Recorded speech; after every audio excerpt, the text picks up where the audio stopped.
వృత్తి పన్ను, వినోదపు పన్ను, విద్యాదాస్ పన్ను, అదనపు పన్ను, స్వచ్ఛ భారత్ సెస్ పన్ను, మౌలిక సదుపాయాల సెస్ పన్ను, ప్రవేశపు పన్ను, టోల్ పన్ను, మున్సిపల్ పన్ను, స్టాంప్స్ సర్వీస్ అక్రిడేషన్ పన్ను.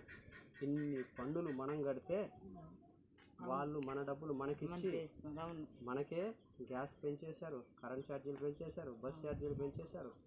ఫైనల్గా ఈ రెండు పార్టీల వల్ల మనకు ఒరిగింది ఏం లేదు. మీ వయసు ఎంత అమ్మా ఇప్పుడు?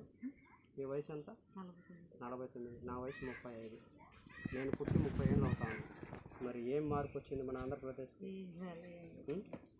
కొద్దిగా ఇవన్నీ పనులు చూడండి. ఉత్పత్తి చేసిన, మార్కెటింగ్ చేసిన, సినిమాకి వెళ్ళిన, వాహనం కొన్న, వాహనాన్ని రోడ్డుపై తిప్పాలన్నా, లాంగ్ జర్నీ చేసిన, బండిలో పెట్రోల్ పోసిన, భార్య పిల్లలతో పార్కుకి వెళ్ళిన, ఉద్యోగం చేసిన, బట్టలు కొన్న, వ్యాపారం చేసిన, ఆస్తిపై కరెంటు, వాటర్ బిల్లు, ఇవన్నీ మనకి పబ్లిక్ టాయిలెట్కి వెళ్ళినా ఈవెన్ అన్నిటికీ పన్నులు కడుతున్నాం మనం.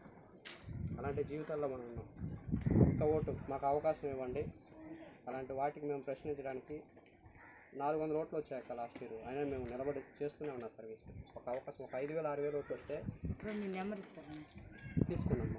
950 దీంట్లోనే రాసి